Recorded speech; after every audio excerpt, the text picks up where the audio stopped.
نہایت عقیدت و احترام کے ساتھ اپنے آقا اور مولا حضور تاجدار مدینہ سرور قلب و سینہ حضرت محمد مصطفیٰ صلی اللہ تعالیٰ علیہ وسلم کی بارگاہ بے کس پناہ میں ہدیہ درود پیش کریں۔ پڑھیے اللہم صلی علی سیدنا مولانا محمد وعلی آل سیدنا مولانا محمد کما تحب و ترضى صلی علیہ صلی اللہ علی نبی الامی وعلی آلہ صلاۃ و سلاما علیک یا رسول اللہ صلاۃ و سلاما علیک یا حبیب اللہ علیک الصلاۃ والسلام۔ خطبہ مسنونہ کے بعد کلام مقدس کی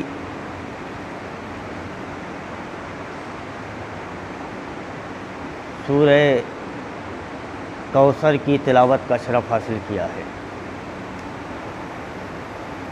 بظاہر قرآن مجید کی یہ سب سے چھوٹی صورت ہے، صرف 3 آیت پہ مشتمل ہے یہ صورت، لیکن اپنے معنی اور اپنی تفسیر کے لحاظ سے یہ اتنی بڑی ہے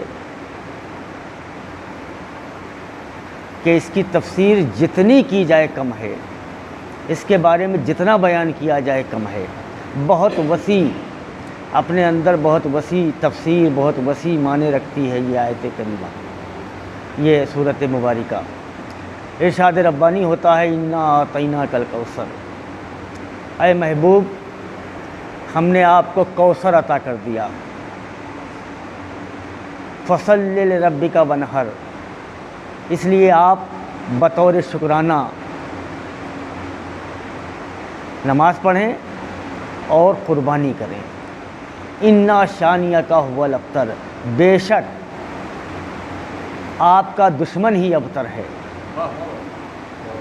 عربی میں ابتر کے معنی یہ ہوتے ہیں کہ جس کی نسل ختم ہو جائے وہ ابتر کہلاتا ہے۔ تو اس آیت کریمہ کی نزول کا سبب یہ ہے کہ سرکار مدینہ صلی اللہ علیہ وسلم کے ایک صاحبزادے کا وصال ہوا، تو مشرکین مکہ نے اور کفار مکہ نے خوشی منائی کہ ان کے ایک بیٹا تھا وہ ختم ہو گیا ہے، تو اب نسل ختم ہو گئی ان کی، تو اب نبوت کا سلسلہ بھی نہیں چلے گا، اور یہ بھی ہے اور وہ بھی ہے، دوسرے لوگ باتیں کرتے ہیں۔ تو اللہ تعالیٰ نے یہ آیت نازل کی اور آخری ٹکڑے میں ارشاد فرمایا کہ وہی ابتر ہے جو آپ کا دشمن ہے، اسی کی نسل ختم ہو جائے گی۔ اور پھر اللہ رب العزت نے سرکار کی صاحبزادی حضرت بی بی فاطمہ سے سرکار کی نسل کو فروغ دیا، اور سرکار نے فرمایا کہ سب کی نسل بیٹوں سے چلتی ہے، میری نسل بیٹی سے چلے گی۔ واہ واہ واہ سبحان اللہ۔ تو جو سادات بنو فاطمہ ہیں ان کا سلسلہ صبح محشر تک قائم رہے گا انشاءاللہ، اور یہ اللہ تعالیٰ کا وعدہ ہے کہ آپ کا دشمن ابتر ہے، آپ نہیں ہیں، آپ کی نسل چلتی رہے گی۔ تو پہلی آیت جو ہے اس کی صورت کی انا اعطیناک الکوثر، ہم نے آپ کو عطا کر دیا کوثر۔ تو کوثر کی تفسیر میں بہت سی چیزیں ہیں، کچھ مفسرین اکرام نے اس کو حوض کوثر بیان کیا ہے کہ آپ کو حوض کوثر دے دیا گیا، کچھ نے آپ کو اخلاق میں کثرت عطا فرمائی،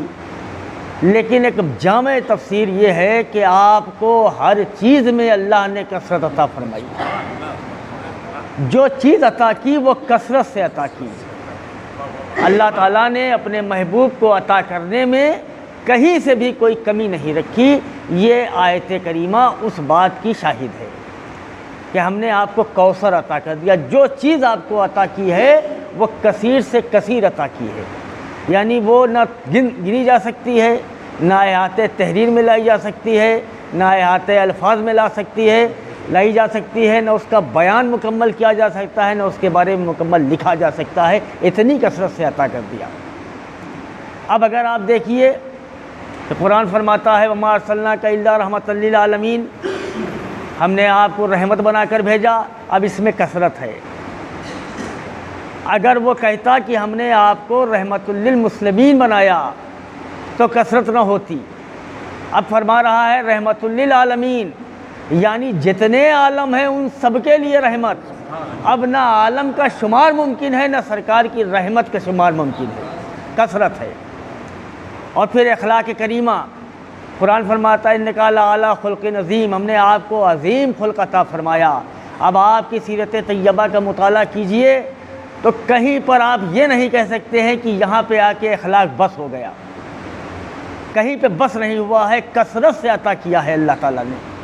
پھر اگر آپ اس کو اولاد کی نسبت سے لیتے ہیں تو آپ دیکھیے کہ واقعہ کربلا ہوا اور 72 نفوس شہید ہوئے خاندان رسول کے، اور مردوں میں صرف ایک شخصیت زندہ بچی، سید السجاد حضرت امام زین العابدین رضی اللہ تعالیٰ عنہ، جو بیمار تھے۔ اب آپ تصور کر سکتے ہیں کہ ایک انسان سے کتنی نسل چلے گی، کوئی تصور نہیں کر سکتا۔ کسی سے پوچھا جائے تو وہ ایک محدود دائرے میں بتا دے گا، لیکن یہاں عالم یہ ہے کہ حضرت امام زین العابدین سے وہ نسل چلی ہے، سادات کی وہ نسل چلی ہے کہ اس وقت بھی قائم تھی، کل بھی قائم تھی، آج بھی قائم ہے، کل بھی قائم رہے گی، اور ایسی سیادت اللہ نے عطا فرمائی، ایسی سرداری عطا فرمائی کہ کل بھی سردار تھے، آج بھی سردار ہیں، کل بھی سردار رہیں گے، میدان محشر میں بھی سردار ہوں گے اور جنت میں بھی سردار ہوں گے۔ یہ کثرت عطا فرما دی اللہ تعالیٰ نے۔ تو حضور نبی کریم علیہ الصلاۃ والتسلیم کی ذات گرامی رحمت بھی ہے اور بلند پایہ اخلاق بھی ہے، انتہائی درجے کی غیور بھی ہے، اور بشریت کے اعلیٰ منصب پر فائز ہے، اور رسالت کے سب سے عظیم منصب پر فائز ہے، اور نبوت کے سب سے اعلیٰ منصب پر فائز ہے تو آخری نبی لیکن اول ہیں، اس لیے کہ سب سے پہلے نبی ہیں تو حضرت آدم ہیں، اور حضرت آدم کے پتلے میں روح جب ہی رکی جب نور محمدی جلوہ فرما کیا گیا، اس کا مطلب نور محمدی اس سے پہلے بھی تھا، تو اول بھی آپ ہیں اور آخر بھی آپ ہیں، اور نبوت کا سلسلہ بھی چلا ہے تو اس لیے چلا ہے کہ آپ کو بھیجا جائے۔ جب کوئی بڑی شخصیت آنے والی ہوتی ہے تو اس سے پہلے اہتمام کیا جاتا ہے، آپ بھی کرتے ہیں، ہم بھی کرتے ہیں۔ کوئی آ رہا ہے، شامیانہ لگانا ہے، کارپیٹ بچھانا ہے، بجلی لگانا ہے، بجلی نہیں آئے گی تو جنریٹر کا انتظام کرنا ہے، کھانا پکانا ہے، اچھا کھانا دنیا کے لوازمات کیے جا رہے ہیں۔ ایک عام دنیا میں جو انسان آتا ہے، تھوڑا وی آئی پی ہے، تھوڑا مرتبے کا مالک ہے، اس کے لیے تو جو سب سے عظیم ہے کائنات میں، جو سب سے بڑا ہے اللہ کے بعد کائنات میں، جس کے لیے کہا گیا ہے کہ بعد از خدا بزرگ تو یہ قصہ مختصر، اللہ کے بعد اگر ذات گرامی ہے تو سن نبی کریم علیہ الصلاۃ والتسلیم کی، تو جب ان کی تشریف آوری ہے تو اہتمام کتنا ہوگا، اور اہتمام کرنے والا کون ہے؟ اللہ، بھیجنے والا اللہ، اہتمام کرنے والا اللہ۔ تو محفل سجائی جا رہی ہے، نبیوں کو بھیجا جا رہا ہے، رسولوں کو بھیجا جا رہا ہے، اور لوگوں کے ذہنوں کو تیار کیا جا رہا ہے اس پیغام کے لیے جس پیغام کو حضور نبی آخر الزماں صلی اللہ علیہ وسلم لے کے آئیں گے۔ تیاریاں ہو رہی ہیں، ماحول بنایا جا رہا ہے، بزمیں سجائی جا رہی ہیں، تبلیغ ہو رہی ہے، اللہ کی وحدانیت کے لیے ذہنوں کو آمادہ کیا جا رہا ہے، زندہ کیا جا رہا ہے روحوں کو، اور روحوں سے اس بات کا وعدہ لیا جا رہا ہے کہ کل جو ہمارے نبی آخر الزماں آئیں گے تم ان کا کلمہ پڑھو گے اور ان کی نبوت کی تصدیق کرو گے، اور نبیوں سے وعدہ لیا جا رہا ہے کہ کل ان کی تصدیق تم کرو گے جب وہ تشریف لائیں گے۔ یہ اہتمام ہو رہا ہے اس ذات گرامی کے لیے جس کو اللہ سب سے آخر میں بھیجنا چاہتا ہے، لیکن ہے سب سے اول۔ اول بھی وہی ہے، آخر بھی وہی ہے، شروعات بھی انہی سے ہے، اختتام بھی انہی سے ہے، کائنات بنی بھی انہی کے لیے ہے، اور کائنات ختم بھی ہوگی تو انہی کا جلوہ دکھانے کے لیے قیامت قائم ہوگی تو رسول کی عظمت، رسول کی عزت، رسول کی شفقت، رسول کی شفاعت اور رسول کی وہ مرتبہ جس سے لوگ ناواقف ہیں وہ دکھانے کے لیے اللہ محشر قائم کرے گا، ورنہ محشر کی کوئی ضرورت نہیں تھی۔ فقط اتنا سبب ہے انعقاد روز محشر کا کہ ان کی شان محبوبی دکھائی جانے والی ہے، کہ آج دیکھ لیجئے ہمارے محبوب کی شان کیا ہے، آج دیکھ لیجئے کہ وہ کس کی شفاعت کرتے ہیں، آج دیکھیے وہ گناہگاروں کی کیسی شفاعت فرما رہے ہیں، آج دیکھیے کہ وہ کافر جن کے دل میں رائی کے دانے کے برابر بھی ایمان ہے اور وہ جہنم میں بھیج دیے گئے ہیں، لیکن رسول ان کو جہنم سے نکال کر ان کی شفاعت فرمائیں گے اور وہ بخش دیے جائیں گے۔ درشی پڑھ لیجیے، اللہم صلی علی سیدنا مولانا محمد وعلی آل سیدنا مولانا محمد کما تحب و ترضی بان تصلی علیہ۔ حضور نبی کریم علیہ الصلاۃ والتسلیم کی ذات گرامی کا اس دنیا میں آنے کا مقصد ہی یہ ہے کہ بنی نوع انسان ہدایت یافتہ ہو جائے، راہ راست پر آ جائے، ظلمت سے نکل کر نور کی طرف آ جائے، ایمان کی دولت سے مالا مال ہو جائے، کفر کے اندھیروں سے نکل آئے، حق اور باطل کی پہچان کو سمجھ سکے، اللہ وحدہ لا شریک کی عظمت کو سمجھ سکے، اللہ وحدہ لا شریک کی عبادت کرے اور اللہ کی وحدانیت میں کسی کو شریک نہ کرے۔ یہی پیغام ہے حضور نبی کریم علیہ الصلاۃ والتسلیم کا۔ اب یہ ہمارے اوپر الزام ہے کہ ہم لوگ بھی شرک کرتے ہیں، اور وہ شرک کو بتاتے ہیں اللہ کے ولیوں کے مزارات پر حاضری کو ہے، کہہ سکتے ہیں وہ ان کو اختیار ہے۔ مقصد یہ ہے کہ اللہ کی ذات میں شریک کرنے کو شرک کہتے ہیں، معنی یہ ہیں شرک کے، اللہ کی ذات میں کسی دوسرے کو شریک کیا جائے تو شرک ہے۔ اب اللہ کا اسم ذاتی ایک ہے اور اللہ کے اسم صفاتی 98 ہیں، کل 99 اسم گرامی ہے اللہ تعالیٰ کے، اسم ذات ایک ہے اور 98 صفاتی ہیں، تو اسم ذات ایک اللہ ہے۔ تو جاہل سے جاہل، کم سے کم پڑھا لکھا مسلمان، بہت کمتر ایمان رکھنے والا بھی مسلمان دوسرے اللہ کو نہ پسند کرے گا، نہ دوسرے اللہ کو مانے گا، نہ دوسرے اللہ کو قبول کرے گا۔